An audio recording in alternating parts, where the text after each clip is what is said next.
Hi అండి. First నేను request చేస్తున్నానండి, నా ఛానల్ని ఫస్ట్ టైం చూస్తున్నానంటే తప్పకుండా సబ్స్క్రైబ్ చేయండి.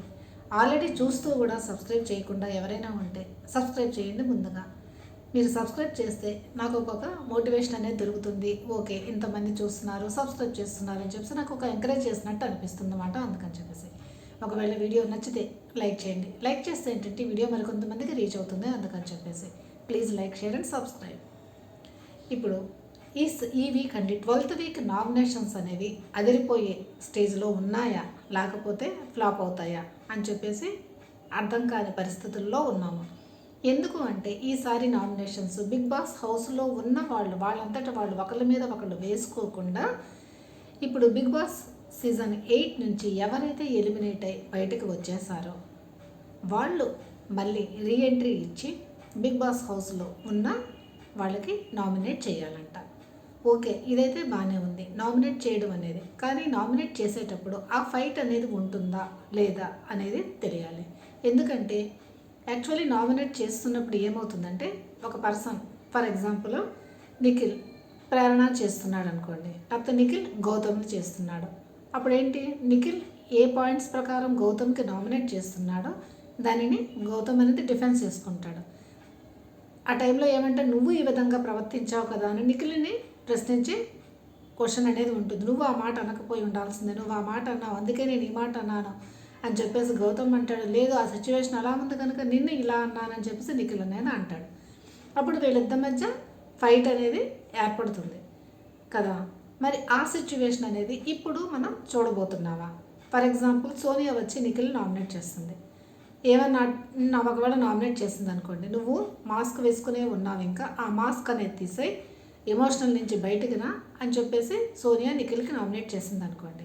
చేస్తే నిఖిల్ ఏం చేస్తాడు? దానికి ఆర్గ్యూ చేయలేడు కదా, ఏమీ చేయకుండా తను చెప్పిన పాయింట్స్ విని ఓకే అలాగే అని చెప్పేసి ఊరుకుంటాడు. అదే ఒకవేళ సోనియా కూడా హౌస్లోనే ఉన్నదనుకోండి, అప్పుడు తను ఆర్గ్యూ చేయొచ్చు. నువ్వు ఇలా చేసావు, ఈ విధంగా చేసావు, నేను ఎక్కడ మాస్క్ వేసుకున్నాను, అది ఇది అని చెప్పేసి తనకి చెప్పచ్చు.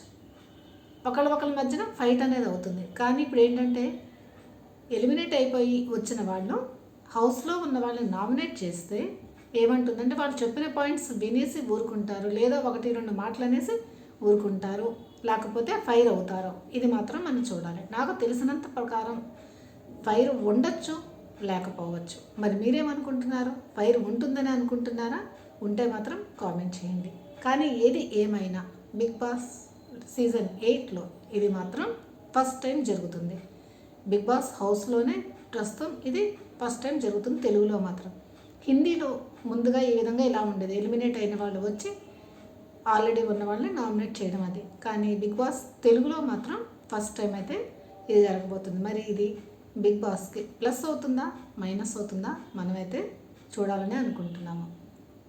ఎవరెవరు వస్తున్నారు అంటే ఎలిమినేట్ అయిన వాళ్ళు అందరూ అయితే రావట్లేదు, కొంతమంది అయితే రావడానికి ఇష్టపడట్లేదు. ఎందుకంటే ఆల్రెడీ మేము బయటకు వెళ్ళిపోయి మళ్ళీ వచ్చి నెగిటివ్ని ఎందుకు క్రియేట్ చేసుకోవడం అని చెప్పేసి కొంతమంది రావటం లేదు, కొంతమంది అయితే వస్తున్నారు. తెలిసిన ఇన్ఫర్మేషన్ ప్రకారము నాగమణికంట, సోనియా, సీత, తర్వాత బాద్షా, అభయ్, వీళ్ళైతే నైని, పావని వీళ్ళైతే వస్తున్నట్టు తెలుస్తుంది.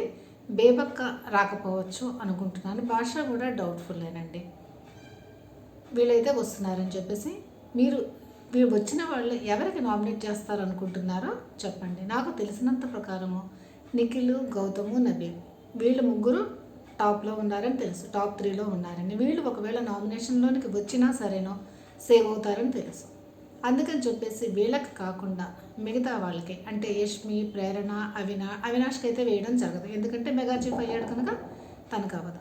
ప్రేరణకి, తర్వాత రోహిణికి వేసే అవకాశం ఉంది. ఎందుకంటే నువ్వు ఇంతవరకు నామినేషన్లోనికి రాలేదు కనుక ఒకసారి నామినేషన్లోనికి వస్తే మంచిదని చెప్పేసి తనకి వేస్తారు. మరి నామినేషన్లోనికి వస్తే తను సేవ్ అవుతుందా లేదా చూడాలి. మళ్ళా తర్వాత వీళ్ళకైతే వేస్తారు. ఎందుకంటే నాకు తెలిసిన ప్రకారం నిఖిల్, గౌతము, నబీల్ కాకుండా వీళ్ళందరికీ వేసే అవకాశం అయితే ఉంది. అంటే వీళ్ళ ముగ్గురు తప్ప, నెక్స్ట్ అవినాష్ తప్ప మిగతా వాళ్ళందరూ ఈసారి నామినేషన్లోనికి వస్తారు. ఒక్కొక్కళ్ళు వచ్చి ఇద్దరికైతే నామినేట్ చేస్తారండి. బిగ్ బాస్ చెప్పవచ్చు ఒక్క నామినేషన్ పడిన వాళ్ళందరూ నామినేషన్లోనికి వస్తారు అని చెప్పేసి. మరి ఈసారి ఫైర్ ఎలా ఉంటుందో ఊహించుకోవడానికి బాగుంది. మనం ఎంత ఊహించుకుంటున్నామో అంతకంటే బాగుంటే బాగుంటుంది. మరి ప్లస్ అవుతుందా, మైనస్ అవుతుందా, హౌస్ మేట్స్కి ప్లస్ బిగ్ బాస్కి? ఇది మనం చూడాల్సిన విషయం. మరి మీరేమంటారు?